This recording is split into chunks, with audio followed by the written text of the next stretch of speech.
परमात्मने नमः श्री गुरुभ्यो नमः जयलक्ष्मी ടീച്ചർക്കും കൃഷ്ണമാമനും എല്ലാ ഭാഗവത പ്രേമികൾക്കും എൻ്റെ വിനീതമായ നമസ്കാരം. ഇന്ന് ഞാൻ പറയാൻ പോകുന്നത് അഷ്ടമസ്കന്ധത്തിലെ 5-ാം അധ്യായത്തിലെ ബ്രഹ്മാവിന്റെ സ്തുതിയാണ്. 6-ാമത്തെ മന്വന്തരമായ സാക്ഷര മന്വന്തരത്തെ വൈരജന്റെയും സംഭൂതിയുടെയും പുത്രനായി ഭഗവാൻ ഹംസാവതാരമായി അച്യുതനായി ഇവിടെ അവതാരമെടുത്തു. അതാണ് പറയുന്നത്. ഈ സമയത്ത് അസുരന്മാരും ദേവന്മാരുമായുള്ള യുദ്ധം നടത്തുകയും ആ യുദ്ധത്തിൽ ദേവന്മാർ പരാജയപ്പെടുകയും അവർക്ക് നാശനഷ്ടം സംഭവിക്കുകയും ചെയ്യുമ്പോൾ അവർ മരിക്കുമെന്ന് അറിയുന്നത്. അപ്പൊ പരീക്ഷയ്ക്ക് സംശയം തോന്നി, എന്തുകൊണ്ടാണ് ദേവന്മാർക്ക് ഒരു അനിശ്ചിതമാണല്ലോ, അവർക്ക് മരണമില്ലല്ലോ, എന്തുകൊണ്ടാണ് അങ്ങനെ ഉണ്ടായത് എന്ന് ശിവമഹർഷിയോട് ചോദിക്കുമ്പോൾ മഹർഷി അതിന്റെ കഥ പറയുകയാണ്. ഒരിക്കൽ ദുർവാസാവ് സ്വർഗ്ഗലോകത്തിൽ നിന്ന് വരുന്ന സമയത്ത് ഒരു വിദ്യാദർശി ഒരു കർപ്പകമാല ദുർവാസനവും കൊടുത്തു. ഋഷിമാർക്ക് മാലയുടെ ആവശ്യമില്ല എങ്കിലും മോരത് വാങ്ങിച്ചു അവരെ മര്യാദപ്പെടുത്താൻ വേണ്ടി ആ മാല കൊണ്ട് വരേണ്ട സമയത്താണ് ഇന്ദ്രൻ അവിടെ വരുന്നതും ആ മാല ഇന്ദ്രന് കൊടുത്തു. ഇന്ദ്രൻ അത് വാങ്ങിച്ച് ഐരാവതത്തിന്റെ മസ്തകത്തിൽ വെക്കുകയാണ്. ആ ഐരാവതത്തിന്റെ മസ്തകത്തിൽ വെച്ചപ്പോൾ അവിടെ സാധാരണ പൂവിന്റെ സമയത്ത് വണ്ടികൾ ചുറ്റിപ്പറക്കും. സ്വർഗ്ഗലോകത്തിൽ നിന്നുള്ള കർപ്പകമാലിയാണ്, അപ്പോൾ അതിന്റെ പ്രാധാന്യം കേൾക്കണം. അത്രയും വണ്ടികളും അവിടെ ചുറ്റിപ്പറക്കുന്നപ്പോൾ ആനയ്ക്ക് അസ്വസ്ഥത തോന്നി. ഒരേ പ്രാവശ്യം ശ്രമിച്ചു നോക്കി വണ്ടികളെയൊക്കെ മാറ്റാൻ സാധിച്ചില്ല. ഒടുവിൽ ആ മാല എടുത്ത് തൊഴിൽ കൈകൊണ്ട് താഴെത്തിട്ട് കാലുകൊണ്ട് രസിച്ചു കളഞ്ഞു. ഇത് കണ്ട ദുർവാസാവിന് ഇത് ദേവേന്ദ്രന്റെ അഹങ്കാരമാണ് എന്ന് മനസ്സിൽ തോന്നി. ഉടൻ തന്നെ അവരെ ശരിക്കുകയാണ്. ദേവേന്ദ്രനെ മാത്രമല്ല ആ ദേവലോകത്തുള്ളവർ എല്ലാവരെയും ശരിക്കുകയാണ്. നിങ്ങൾക്ക് ജരാനര വരട്ടെ, ഇവിടുത്തെ ഐശ്വര്യം എല്ലാം പോകട്ടെ, നിങ്ങൾക്ക് ഒന്നുമില്ലാവില്ല, നിങ്ങൾക്ക് അഹങ്കാരം പാടില്ല എന്ന് ദുർവാസാവ് ശരിച്ചു. അവിടെ നിന്ന് പോയതിനു ശേഷം ദേവേന്ദ്രന്റെ ആ കഷ്ടകാലം ആ സമയത്ത് വന്നപ്പോ ഈ അസുരന്മാർ ഇവരെ ആക്രമിക്കുകയും ഇവരെ എല്ലാത്തിനെയും തോൽക്കുകയും ഇവർക്ക് നൃത്തക്കള്ളിയില്ല എന്ന് പറഞ്ഞ് അവിടെ പോവുകയാണ്.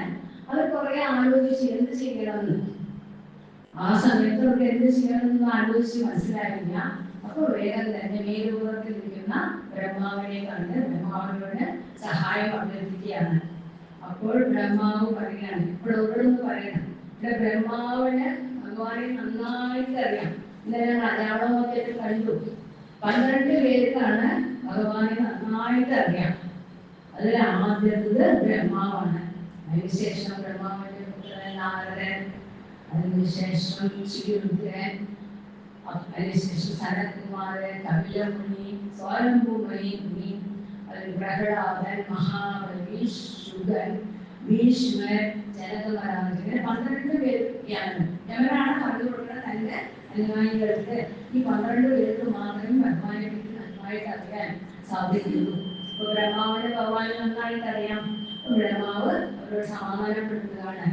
ഈ ലോകത്തിൽ സൃഷ്ടിച്ചതെല്ലാം, അതായത് ഞാനും രുദ്രനും ഋഷിമാരും ദേവഗണങ്ങളും അസുരന്മാരും മനുഷ്യരും എന്തിനും അറിയിപ്പം പറയുന്നു.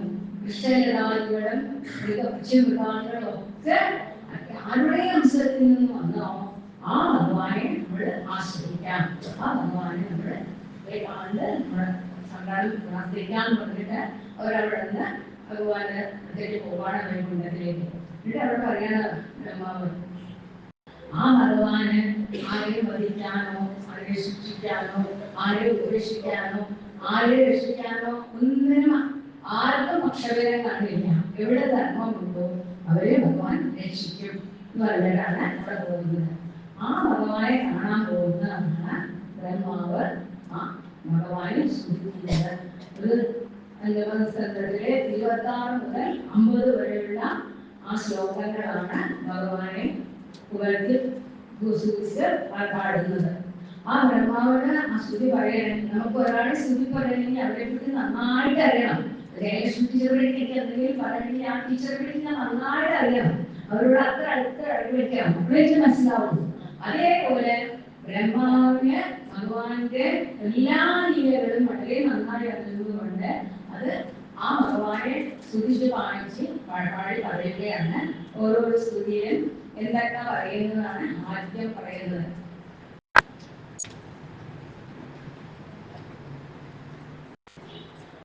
ആദ്യത്തെ ശ്ലോകത്തിലെ പറയുന്നതാണ്. ശ്ലോകം വായിക്കുന്നില്ല, സമയം ഉണ്ടാവില്ല.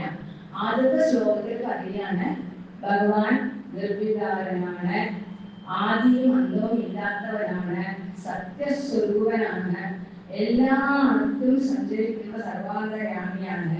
അത് മാത്രമല്ല വളരെ മനസ്സിനേക്കാളും വേഗത്തിൽ സഞ്ചരിക്കുന്നതാണ് ഭഗവാൻ. ആ മനസ്സിൽ എന്താണെന്നുള്ളത് അറിയാൻ പറ്റില്ല.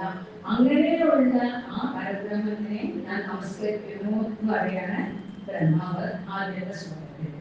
പിന്നത്തെ ശ്ലോകം പറയാണ് ഈ മനസ്സ്, ശരീരം, ബുദ്ധി, പ്രാണൻ ഇതൊക്കെ ആരുടെ അടുത്താണ് ഉള്ളത്? അതിൻ്റെ നാഥമായ ഭഗവാനാണ്. അത് മാത്രമല്ല നമ്മുടെ ഇന്ദ്രിയങ്ങൾ ഏതൊക്കെയാണ്? തന്മാത്രകൾ, ശബ്ദം, രൂപം, സ്പർശം, ഗന്ധം, രസം ഇതൊക്കെ ഉണ്ടല്ലോ. ഇതൊക്കെ ആരുടെ അധീനത്തിൽ, ആരുടെ സൗകര്യങ്ങളാണ് പ്രകാശിക്കുന്നത്? ആ ഭഗവാനായിക്കൊണ്ട് നമസ്കാരം. ഇതേപോലെയാണ് ഭഗവാന് നിദ്രയേ ഇല്ല. നമ്മൾക്ക് ഒരു ദിവസം ഉറക്കമില്ലാന്നുള്ളതൊന്നും ഉറങ്ങാണ്ടിരിക്കാൻ പറ്റില്ല. ഒരു ദിവസം നമ്മൾ ഉറങ്ങാതിരിക്കും, പക്ഷെ അടുത്ത ദിവസം വരുന്നാറില്ല. ഭഗവാന് ആ നിദ്ര എന്നുള്ളതേ ഇല്ല. ആ നിദ്രയില്ലെങ്കിൽ ഭഗവാൻ അല്ലെങ്കിൽ ലോകം തന്നെ ഉണ്ടാവില്ല. എല്ലായ്പ്പോഴും പ്രവർത്തിച്ചുകൊണ്ടിരിക്കുന്ന ഭഗവാനാണ് പറയുന്നത്. അതെന്ന് പറയാണ്. അത് മാത്രമല്ല ദേഹത്തോട് ഒരു സ്വാർത്ഥതയും ഇല്ല, അങ്ങനൊന്നുമില്ല ഭഗവാൻ. അത് മാത്രമല്ല വിനാശമില്ല. പിന്നെ പറയാണ് ആകാശം പോലെ സർവസ്ഥലത്തും ഭാവിച്ചിരിക്കുന്ന ആ ഭഗവാൻ. പിന്നെ പറയാണ് കൃതം യുഗത്തിലും അവതാരലീലകളെടുത്ത് ധർമ്മത്തെ രക്ഷിക്കാൻ വേണ്ടി അവതാരലെടുത്ത അമ്മയ്ക്ക് ആ ഭഗവാനെ ഞാൻ പ്രാർത്ഥിക്കുന്നു, സ്തുതിക്കുന്നു എന്ന് പറയുകയാണ്. പിന്നെ അടുത്തത് പറയുകയാണ് എങ്ങനെയാണ് ഈ സംസാര ചക്രം, എങ്ങനെയാണ് ഈ ലോകം കഴിയുന്നത്? അതും ഭഗവാന്റെ മനസ്സുകാരണമാണ് ഈ ലോകം ചുറ്റിത്തിരിയുന്നത്. അതിൽ എന്തൊക്കെയാണ് ഉള്ളതെന്നാണ് പറയുന്നത്. അതിൽ 15 ആരക്കാലുകളുണ്ട്, 3 സുഷിരങ്ങളുണ്ട്, 8 ആവരണങ്ങളുണ്ട്. പിന്നെ എങ്ങനെയാ സഞ്ചരിക്കുന്നത്? മിന്നലിനെക്കാട്ടിലും സ്പീഡിലാണ് ഈ സംസാര ചക്രം സഞ്ചരിക്കുന്നത്. അത് പ്രകാശിക്കുന്നതും ഈ ഭഗവാന്റെ കൃപ കൊണ്ടാണ്. ആ 15 ആരക്കാലുകൾ എന്തൊക്കെയാണെന്നല്ല, 5 പ്രാണീന്ദ്രിയങ്ങളും 10 ഇന്ദ്രിയങ്ങളും, അങ്ങനെ 15 എണ്ണം. ആ 3 സുഷിരങ്ങൾ സത്വം, രജസ്, തമസ് എന്ന 3 സുഷിരങ്ങൾ. അതിനുശേഷം ഈ ആവരണങ്ങൾ ഏതാണ്? ആകാശം, വായു, അഗ്നി, ജലം, ഭൂമി, ഇതാണ് 3. അതിനുശേഷം ചിത്തം, ശരീരം, അന്ധകരണം. പിന്നെ ആവരണം. ഇതെല്ലാം കൂടിയതാണ് ഈ സംസാര ചക്രം. ഈ സംസാര ചക്രം ആരുടെ അച്ചുതണ്ടിലാണോ സഞ്ചരിക്കുന്നത് ആ ഭഗവാനെ ഞാൻ വീണ്ടും വീണ്ടും നമസ്കരിക്കുന്നു പറയുകയാണ്. അതിനുശേഷം അടുത്ത ശ്ലോകത്തിൽ പറയാൻ ഭഗവാൻ ഏകവർണ്ണം, ഏത് വർണ്ണമേ ഉള്ളൂ. അത് മാത്രമല്ല തമസിൽ നിന്നും വേറിട്ട് തമസേ ഇല്ല. ഭഗവാന് സത്വരസം മാത്രമേ ഉള്ളൂ, തമസില്ല പറയുകയാണ്. പിന്നെ ആർക്കും കാണാൻ കഴിയില്ല. നമ്മൾക്ക് ഒരു രൂപമില്ല. ഭഗവാന്റെ ഒരു രൂപം നമ്മളായിട്ട് ഉണ്ടാക്കണമെന്നാണ്. കൃഷ്ണനായ എന്തെങ്കിലും, രാമനായ എന്തെങ്കിലും നമ്മളായിട്ട് നമ്മൾക്ക് പൂജിക്കാൻ വേണ്ടി നമ്മൾ ആ സർവ്വ രൂപം എടുത്തതല്ലാണ്ട് ഭഗവാന് രൂപമേ ഇല്ല. ഒരു പരമശക്തി ഉണ്ടെന്ന് നമുക്കറിയാം. ആ ശക്തിയെ നമ്മുടെ പൂജയ്ക്ക്, നമ്മുടെ സമാധാനത്തിന് വേണ്ടി ഒരു സൃഷ്ടി ചെയ്യാണ് ഭഗവാൻ ചെയ്യാണ്. അങ്ങനെയുള്ള ഭഗവാൻ അത് വിജയമില്ല. ഇതെല്ലാം ആദ്യമില്ല, അന്തവുമില്ല. എവിടെ നിന്ന് വന്നു, എവിടേക്ക് പോകുന്നു ഭഗവാന് ഒന്നുമില്ല. ഇതൊക്കെ പറയുന്നതിന് കാലദേശാദികൾക്ക് അതീതമായ കാലം ദേശമൊന്നും ഭഗവാന് ഇല്ല. ഇങ്ങനെയുള്ള ഭഗവാനെ ആ ഋഷിമാരെ എങ്ങനെയാ പ്രാപിക്കുന്നത്? ഭക്തിയോഗത്തോട് കൂടിയിട്ട് ഭഗവാനെ പ്രാപിച്ച് ഭഗവാനെ പറയുന്നതാണ്. പക്ഷെ നമ്മൾ സാധാരണ ജനങ്ങൾക്ക് നമ്മുടെ എല്ലാം വിഷയത്തിലാണ് ശ്രദ്ധിക്കുന്നത്, ആ ഭഗവാനെ ശ്രദ്ധിക്കുന്നില്ല. നമുക്ക് വിഷയമാണ് നമുക്ക് ആ ഭഗവാനിലേക്ക് എത്താൻ സാധിക്കുന്നില്ല. അപ്പൊ അങ്ങനെയുള്ള ഭഗവാനെ ഞാൻ വീണ്ടും വീണ്ടും നമസ്കരിക്കുന്നു എന്ന് ബ്രഹ്മ പറയുന്നതാണ്. പിന്നെ അടുത്തത് പറയുന്നതാണ് ഭഗവാൻ പറയാം, ഇതിനെല്ലാം പ്രധാന കാരണം എന്താ? മായ. ആക്ച്വലി നമ്മുടെ മനസ്സ് ശുദ്ധമാണ്. ഭഗവാൻ പറയുന്നത് ഭഗവാന്റെ ഹൃദയമാണ് നമ്മുടെ മനസ്സ്. പക്ഷെ എന്താ, നമ്മൾക്ക് ഈ മായയിൽ പെട്ടിട്ട് സത്വരജസ് തമസ് ഗുണങ്ങൾ നമ്മുടെ കൂടെ ചേർന്നപ്പോൾ നമ്മൾ സാധാരണ മനുഷ്യരായി ഈ ലൗകികത്തിലേക്ക് കടത്തുകയാണ്. ആ ഇത് പറയാനില്ല. പറയാം, ഭഗവാന് മായയെ ഭഗവാൻ സ്വീകരിച്ചു എങ്കിലും അതിനെ അനുകരിക്കില്ല. പക്ഷെ ആ ഭഗവാനെ ഞാൻ വീണ്ടും വീണ്ടും നമസ്കരിക്കുന്നു. മായയ്ക്ക് അധീനമാകാൻ ഭഗവാനെ ഞാൻ വീണ്ടും വീണ്ടും ചിന്തിക്കുന്നു. പിന്നെ പറയുന്നതെന്താ വെച്ചാൽ, അടുത്ത് പറയുന്നത് വെച്ചാൽ, ഇങ്ങനെയൊക്കെ ആണെങ്കിലും ഭഗവാന്റെ സത്വഗുണം ആണ് ഭഗവാൻ വളരെ ഇഷ്ടം. ഈ സത്വഗുണം കൊണ്ട് ഭഗവാൻ സൃഷ്ടിച്ച ദേവന്മാരും ഋഷിമാരും അവർക്കൊക്കെ സത്വഗുണമാണ് ഭഗവാനെ സൃഷ്ടിച്ച്. ഭഗവാൻ സൃഷ്ടിച്ചിട്ട് ഭഗവാന്റെ മുഖത്തും അകത്തും അയാളുടെ സൂക്ഷ്മരൂപം എല്ലാം അറിയുമെങ്കിലും അവരും ഈ മായയിൽപ്പെട്ട് ആ ഭഗവാനെ അറിയുന്നില്ല. അങ്ങനെ ഇരിക്കുമ്പോൾ സാധാരണമായ നമ്മുടെ മനുഷ്യർ എങ്ങനെ ആ ഭഗവാനെ അറിയും? അതിന് ഭഗവാൻ തന്നെ അവരോട് കരുണ കാണിക്കണം, അവർക്ക് അതിനുള്ള വഴി ഒരുക്കി കൊടുക്കണം എന്ന് പറയുന്നത്. അതിനുശേഷം പറയുകയാണ്, പിന്നെ ഈ നമ്മുടെ പഞ്ചഭൂതത്തിനെ പറ്റി പറയുകയാണ് ബ്രഹ്മാവ്.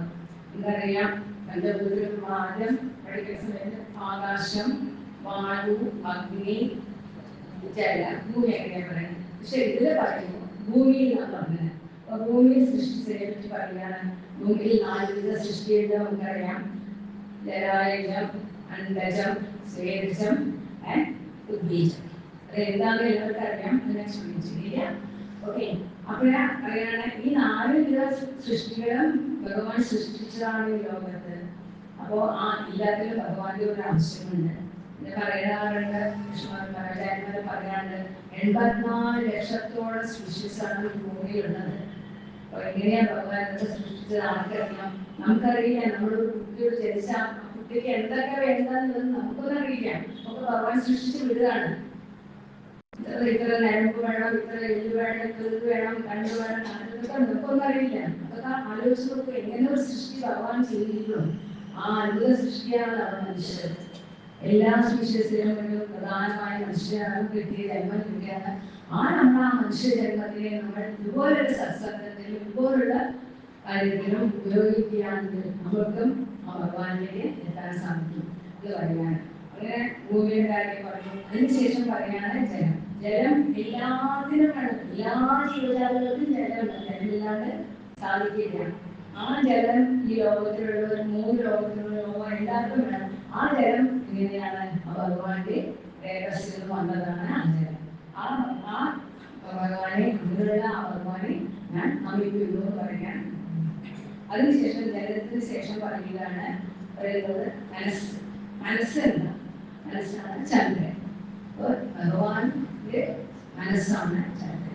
ആ ചന്ദ്രന്റെ ചന്ദ്രൻ എന്തൊക്കെയാണ്? നമുക്ക് ഔഷധമായും അന്നമായും കൃഷ്ണങ്ങളുടെ രാജാവായും നമുക്ക് എല്ലാം തരുന്ന ചന്ദ്രൻ ഭഗവാന്റെ മനസ്സാണെന്ന് വേദത്തിൽ പറയുന്നുണ്ട്. ആ ഭഗവാൻ ഭഗവാനെ ഞാൻ വീണ്ടും വീണ്ടും നമസ്കരിക്കുന്നു പറയുന്നത്. അടുത്ത മനസ്സ് കഴിഞ്ഞു, നമുക്ക് ചന്ദ്രൻ കഴിഞ്ഞു, ജലത്തിന്റെ കഴിഞ്ഞു, അതിനുശേഷം ചന്ദ്രൻ. ഇനിയിപ്പോ പറയുന്നത് അടുത്ത് പറയുന്നത് നമുക്ക് അടുത്ത് പറയുന്നത് വായുവിന്റെ സ്പർശം. വായുവിന്റെ സ്പർശം എങ്ങനെയാണെന്ന് പറയുന്നതാണ്. നമുക്കറിയാം, അഗ്നിയുടെ പറയാണ് അഗ്നിയാണ് പറയുന്നത്. അഗ്നിയെ പറയാണ് അത് അഗ്നി ജലത്തിന്റെ ഉത്ഭവസ്ഥാനമാണ്. പിന്നെ അത് മാത്രമല്ല യാഥാർത്ഥകർമ്മങ്ങൾക്ക് അഗ്നിയുടെ ആവശ്യം വളരെയാണ്. നമ്മുടെ എല്ലാം സ്വാഹ സ്വാഹ കൊണ്ടിട്ട് അവിർഭാവം കൊടുക്കുമ്പോൾ അത് നേരെ അഗ്നിയാണ് എല്ലാ ഭഗവാന്മാരിലും എത്തിക്കുന്നത്. ആ അഗ്നിയാണ്. പിന്നെ പറയുകയാണ് സമുദ്രത്തില് കടവാണിയായിട്ടും നമ്മുടെ ശരീരത്തില് എതിരാണിയായിട്ടും ഭക്ഷണങ്ങളെയെല്ലാം ദഹിപ്പിക്കാനുള്ള ശക്തിയായിട്ടുള്ള ആ അഗ്നി ആരാണോ ആ ഭഗവാന്റെ കമലമാണ് അഗ്നി എന്ന് പറഞ്ഞിട്ട് ആ അഗ്നിയുടെ ആ മഹത്വത്തിനെ പറഞ്ഞിട്ട് ഭഗവാനെ നമസ്കരിക്കുന്നു. ആ അഗ്നിക്ക് ശേഷമാണ് ഈ സൂര്യനെ പറയുന്നത്, വായുവിനെ. വായു നമുക്ക് എല്ലാത്തിനും സഹായിക്കും, എന്തൊക്കെ ചെയ്താലും സഹായിക്കും എങ്കിലും ഈ സൂര്യൻ എല്ലാത്തിനും നാശകാരണവുമാണ്. ആ സൂര്യൻ ആരാണ്? ഭഗവാന്റെ ചക്ഷുസാണ് എന്ന് പറഞ്ഞിട്ട് അങ്ങനെയുള്ള ഭഗവാനെ ഞാൻ വീണ്ടും വീണ്ടും നമസ്കരിക്കുന്നു എന്ന് പറയുന്നു. അതിനുശേഷം അടുത്തത് പറയുകയാണ്, ഈ ലോകത്തിലുള്ള എല്ലാ ശക്തിയും, അതായത് എല്ലാ ജീവജാലങ്ങളുടെയും മനഃശക്തി, ശരീരശക്തി, ഇന്ദ്രിയശക്തി, പ്രാണൻ എന്നിവകൾക്കെല്ലാം ഭരണമുതലായത് ആ ഭഗവാനാണ്. ആ ഭഗവാന് ഞാൻ വീണ്ടും വീണ്ടും സ്തുതിക്കുന്നു എന്ന് പറഞ്ഞിട്ട് അവിടെ പറയുന്നുണ്ട്. അതിനുശേഷം ഭഗവാന്റെ വിരാട് സ്വരൂപം കണ്ടു. മൂന്നാമത്തെ ദിവസത്തിന്റെ 3-ലോ 4-ലോ വിരാട് സ്വരൂപം നമ്മൾ കണ്ടു. ആ വിരാട് സ്വരൂപത്തില് ഭഗവാന്റെ ഓരോരോ സമയത്ത് എന്തൊക്കെ ഉണ്ടായി എന്ന് അതിൽ പറയുകയാണ്. ആദ്യം ഭഗവാന്റെ സ്വാശ്രയങ്ങളിൽ നിന്ന് ദിക്കുകളും, ഹൃദയത്തിൽ നിന്നും നവദ്വാരങ്ങളും, ആകാശത്തിൽ നിന്ന് പ്രാണൻ, ഇന്ദ്രിയങ്ങൾ, അന്ധകരണം ഇവയൊക്കെയുണ്ടായ ഈ ആകാശത്തിനെ ആശ്രയിച്ചാണ് ഇരിക്കുന്നത്. ആ ആകാശം ഭഗവാന്റെ നാഭിയിൽ നിന്നാണ് ഉണ്ടായത് പറയാൻ. അതിനുശേഷം പറയുന്നത് എന്താ വെച്ചാൽ ഭഗവാന്റെ ബലത്തിൽ നിന്ന് ഇന്ദ്രനും, പ്രാണനിൽ നിന്ന് പ്രസാദത്തിൽ നിന്ന് ദേവന്മാരും, കോപത്തിൽ നിന്ന് രുദ്രനും. നമുക്കറിയാം മൂന്നാമത്തെ പറയുന്നത് നാരായണീയത്തിലെ ബ്രഹ്മാവിന്റെ കോപത്തിൽ നിന്ന് രുദ്രനുണ്ടായി, രുദ്ര സൃഷ്ടി നടത്താൻ പുറപ്പെട്ട ഭഗവാൻ നിർദ്ദേശിച്ചു ചെയ്യേണ്ട പറഞ്ഞിട്ട് അത് നമുക്കറിയാം. പിന്നെ ബ്രഹ്മാവിന്റെ ഹൃദയത്തിൽ ബുദ്ധിയിൽ നിന്നാണ് ബ്രഹ്മാവ് ഉണ്ടായത് ഭഗവാന്റെ. അങ്ങനെ ഓരോരോ ഭാഗത്തിനെ പറ്റി പറയുക. ഋഷികളുണ്ടായത് ശരീരത്തിൽ നിന്നുമാണ്, ശിശുനേന്ദ്രിയത്തിൽ നിന്ന് പ്രജാപതികൾ ഉണ്ടായി എന്ന് പറഞ്ഞ് അങ്ങനെ ആ ഭഗവാന്റെ ഓരോരോ അവയത്തെ ഉപയോഗിച്ച് ബ്രഹ്മാവ് വീണ്ടും വീണ്ടും അങ്ങനെയുള്ള ഭഗവാൻ നമ്മളെ പ്രസാദിക്കണമേ, ഞങ്ങളെ അനുഗ്രഹിക്കണമേ, ഞങ്ങൾക്കും തേടി തരണേ എന്ന് പ്രാർത്ഥിക്കുകയാണ്. പിന്നെ അടുത്ത് പറയുന്നത് വിരാടകൃഷ്ണന്റെ അടുത്തെന്ന് പറയാണ്, മാറിൽ നിന്നും ആ മഹാലക്ഷ്മി ദേവി ഭഗവാന്റെ മാറിൽ തന്നെ ഒഴിവുള്ളതാണ്. അതാ പറയുന്നത്, ഭഗവാനെ സേവിച്ചാൽ നമ്മൾ ശ്രീകൃഷ്ണൻ കൂടെ വന്നോളും. അത് കാരണം ദേവിയെ കൈയായിട്ട് പൂജിക്കേണ്ട ആവശ്യമില്ലാതെ പറയുന്നത്. ഭഗവാനെ പിരിച്ചറിഞ്ഞ് ദേവി നമ്മുടെ അടുത്ത് വന്നോളെന്നാ പറയുന്നത്. അത് പറയുന്നത് നിഴലിൽ നിന്നാണ് നമുക്ക് ഉണ്ടാകുന്നത്, തിരുക്കൾ ഉണ്ടാകുന്ന നിഴലിൽ നിന്നാണ്. പിൻഭാഗത്ത് നിന്ന് അധർമ്മവും, പിന്നെ സ്ഥലങ്ങളിൽ നിന്ന് ധർമ്മപ്രചാപതിയും, ശിരസിൽ നിന്നും സ്വർഗലോകം, ക്രീഡകളിൽ നിന്നും അപ്സരസ്ത്രീകളും ഉണ്ടായി. അങ്ങനെ ഭഗവാന്റെ ആ ഓരോരോ വാഹനം എന്തൊക്കെ ഉണ്ടായി എന്ന് പറയാം. വീണ്ടും പറയുകയാണ്. പിന്നെ പറയുന്നത് എന്താ വെച്ചാൽ നമ്മൾക്ക് അറിയാം ഈ ബ്രാഹ്മണര്, ക്ഷത്രിയര് ഇതൊക്കെ എങ്ങനെ ഉണ്ടായി എന്നുള്ളത് ഭഗവാൻ പറയാണ്. അത് ഭഗവാന്റെ കഥകൾ പറയാണ്. പിന്നെ പറയുന്നത് പിന്നെ നിസ്സാരമാണ് വേദത്തിലാണ്. അവിടെ നിന്ന് ആ ബ്രാഹ്മണരെ ഉണ്ടായപ്പോ ആ ബ്രാഹ്മണരാണ് ഇത് വേദം പറയുന്നത്. പിന്നെ അവരുടെ കൈകളിൽ നിന്ന് ക്ഷത്രിയന്മാരും ഭരണവും ഉണ്ടായി. അതിനുശേഷം കടകളിൽ നിന്ന് വൈശ്യനും സാമർത്ഥ്യം, വൈശ്യന്മാർക്ക് കച്ചവടം നിർത്താനുള്ള സാമർത്ഥ്യമാണ് അതുണ്ടായി. പിന്നെ സേവ വയ്ക്കാൻ ശൂദ്രനും അങ്ങനെ പാദത്തിൽ നിന്നുണ്ടായെന്ന് പറഞ്ഞാൽ അതിനെ പറയുകയാണ്. അപ്പോൾ അതിന് ശേഷം പിന്നെ പറയുകയാണ്, ഇതൊക്കെ നമുക്ക് ഭഗവാൻ നന്നതാണ് എങ്കിലും അവരെ ആദരിക്കാനും എങ്ങനെയാണ് ചെയ്യുന്നതൊക്കെ പറഞ്ഞതിന് ശേഷം പറയുന്നതിന് ശേഷം പിന്നെ സ്പർശത്തിൽ നിന്നും ഉണ്ടായതാണ് കാമം ഉണ്ടായ സ്പർശത്തിൽ നിന്നാണ്. പിന്നെ ഹീറോഷിന്റെ ലിംഗത്തിൽ നിന്നാണ് ഉണ്ടായത്. നമ്മുടെ അവതാരമായിരുന്ന ലോപമുണ്ടായി. പിന്നെ പുൽപ്പൊടികളിൽ നിന്നും പ്രീതിയും പ്രതിയും ഉണ്ടായി. സ്പർശത്തിൽ നിന്നും കാമം ഉണ്ടായത്. അതാണ് ആനയുടെ സ്പർശം നമ്മൾ 24 കുരുക്കളിൽ കണ്ടുവല്ലോ. ആ സ്പർശത്തിൽ നിന്നാണ് ആനയ്ക്ക് കാമം ഉണ്ടായിട്ട് പിടിയാനത്തെ പിന്നാലെ പോയി അവിടെ കഷ്ടപ്പെടുന്നത്. അപ്പൊ അതിൽ നിന്നുണ്ടായിരുന്നു. പിന്നെ പറയുന്നതാണ് നമുക്ക് നേത്രങ്ങളിൽ നിന്നാണ് നമുക്ക് ആലോചന ഉണ്ടായത് എന്ന് പറയാം. ഇതൊക്കെ നമുക്ക് ഉണ്ടായത് അങ്ങനെയാണ്. ഇങ്ങനെയൊക്കെ ആയിട്ടാണെങ്കിലും ആകാശം, വായു, ഭൂമി, ജലം, അഗ്നി, പഞ്ചഭൂതങ്ങളും കാലങ്ങളും ഈ സത്വരങ്ങളും എല്ലാം ഉണ്ടെങ്കിലും ഇവയൊന്നും ഭഗവാനെ ഒന്നും ചെയ്യുന്നില്ല. ഭഗവാൻ ഇല്ലാണ്ട് ഇവരാരും പ്രവർത്തിക്കില്ല, അവർക്ക് ആർക്കും പ്രവർത്തിക്കാൻ സാധിക്കില്ല എന്നുള്ളതെങ്കിലും ഇവരാരും ഭഗവാനെ ഒന്നും ചെയ്യില്ല. ആ മായയിൽ ഭഗവാൻ എഴുതുന്നില്ല എന്ന് പറയുന്നതാണ്. അതാണ് പറയുന്നത്. അങ്ങനെയുള്ള ഭഗവാനെ അങ്ങനെ അനുഗ്രഹിക്കണമെന്ന് ബ്രഹ്മാവ് പറയുന്നതാണ്. പിന്നെ പറയാം, ഈ ലോകത്ത് കാണുന്ന എല്ലാം വിദ്യയാണ്. ജഗത് വിദ്യ, ബ്രഹ്മസത്യം, ജഗത് വിദ്യ. ജഗത്തിൽ കാണുന്ന ഒരു വിദ്യയാണ്. ഒന്നും അനശ്വരമല്ല, എല്ലാം നശ്വരമാണ്. ജനിച്ചാൽ മരിക്കും, എല്ലാം നമുക്ക് പറഞ്ഞാണ്. അത് പറയുന്നത് സമയം പാലിക്കണം, അല്ലെങ്കിൽ എനിക്ക് ഇഷ്ടമല്ല. വളരെ ഇങ്ങനെയൊക്കെ വേണ്ടിട്ട് പറയാണ്. എപ്രകാരമാണോ വൃക്ഷത്തിന്റെ ചുവട്ടിൽ നമ്മൾ വെള്ളം ഒഴിക്കുമ്പോൾ അത് നാലാം ദിക്കിലേക്കും പറഞ്ഞ ശിവരിലേക്കും വിളിക്കുന്നത്, അതേമാതിരി ആ ഭഗവാന്റെ മാതൃകയെ തൊട്ട് നമസ്കരിച്ച് നമ്മൾ ചെയ്താൽ നമുക്ക് നമ്മളെ തന്നെ ആ ഭഗവാനാണ് തീരുമെന്ന് പറഞ്ഞ് അനുഗ്രഹിക്കുന്നത്. അങ്ങനെയുള്ള ഭഗവാൻ ഞങ്ങളെ അനുഗ്രഹിക്കണമെന്ന് ബ്രഹ്മാവ് പ്രാർത്ഥിച്ചുകൊണ്ട് ബ്രഹ്മാവിനെ അനുഗ്രഹിച്ച് പാലാടി കണ്ടിട്ടുള്ള വഴി ഒഴിച്ചു കൊടുക്കുകയാണ്. എന്തായാലും നാഗേന വാചാ മനസേന്ദ്രിയർവാ ബുദ്ധ്യാത്മനാ വാ ഹൃദയേ സ്വഭാവാൻ കരോമി യദ്യത് സകലം പരസ്മൈ നാരായണായേതി സമർപ്പയാമി.